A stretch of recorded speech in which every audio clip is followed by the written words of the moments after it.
And next week, New Jersey's Supreme Court will consider a case centering around whether a defendant's rap lyrics can be admissible in trial. It's a subject that's gotten a lot of attention.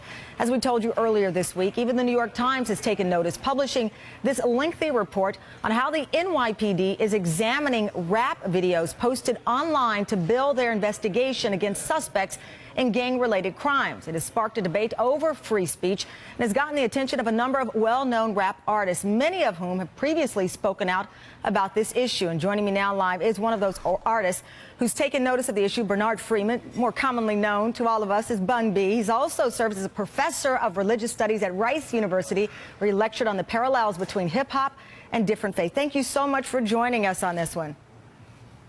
Thank you for having me. Let me start by saying you have people who will say if someone goes on YouTube or has a rap song and they are speaking of a crime, in some cases murder, robbery, felons, and it turns out that it is true, why shouldn't that be used against them in court? How do you explain where this becomes a free speech issue?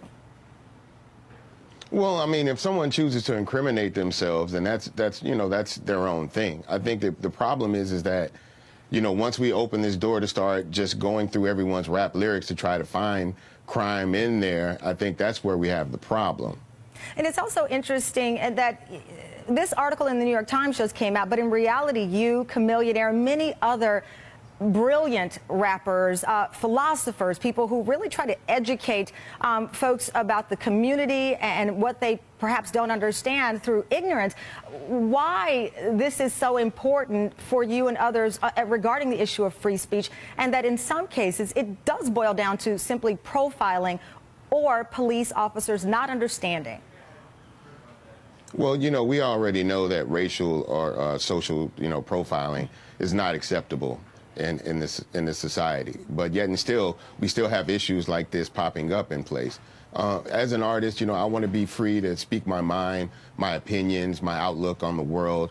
If I'm speaking in hate against people, then that's a different issue. But if I'm just expressing my viewpoints about different things that I see in society, different things that I see going on in the world, then I don't see why there should be an issue with me expressing that viewpoint. And we see it in all forms of music, not just rap music. So why shouldn't we be able to speak our mind? Absolutely, and I think that the obvious question or the obvious suspicion of the focus on rap is because you're talking about a music genre that's dominated by African-American males, inner city, and that lends itself to stereotypes. Well, there's no, going around the fact that a lot of people that we see that are popular in rap music today do come from the inner cities, but most of them are speaking about what's going on in their inner cities and trying to let the world see a closer view of what's happening in their communities. A lot of people are upset with it. They're not proud of what's going on in their society, especially in the neighborhoods that they live in, and they want to speak about it. They want to let the world know how ugly it is in their everyday life, so that possibly once we shine a light on these type of things, we can start to affect change. But I want to shine the light on something else that at least one of our staffers, I'm from Dallas, you guys are from Houston, which in Dallas, of course, we kind of say Houston is not Texas. Nevertheless, with that disclaimer, that's what we say. Listen, I understand you may be running for mayor in 2015. Those are the rumors out there. What's the truth? I don't think I'm going to be able to run in 2015. It's just not practical. I haven't had any real experience in the political world. I would probably, if I would look to run for mayor, I'd probably want to start somewhere in city council, get the feel of local politics, get my hands dirty, so to speak. Not dirty, though, but, kind of, dip my feet in the water and get a feel for it. Right. Being the mayor of a major metropolitan city like Houston is probably not an easy job. I see our current mayor, Niece Parker, who just got married yesterday. Congratulations. Yes, congratulations to her. Is doing a great job, but she does get a lot of backlash sometimes on the different things that she does, in spite of the things that she's trying to do. So it's not an easy job. I wouldn't take it lightly. So I might need a little bit more experience before I try to run. Well, it sounds like you're ready. You got it down. You got a lot of it down. Well, I really appreciate you joining. And somebody on Twitter said, since I know nothing about the streets, I should be honored that you are on with me. But they just don't know, Big Bun B. They don't know. They've not heard my rap lyrics yet.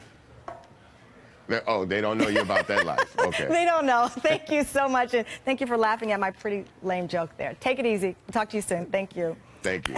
still ahead. A Little League coach is suing one of his teenage players after he says the boy injured him during a victory celebration on the field.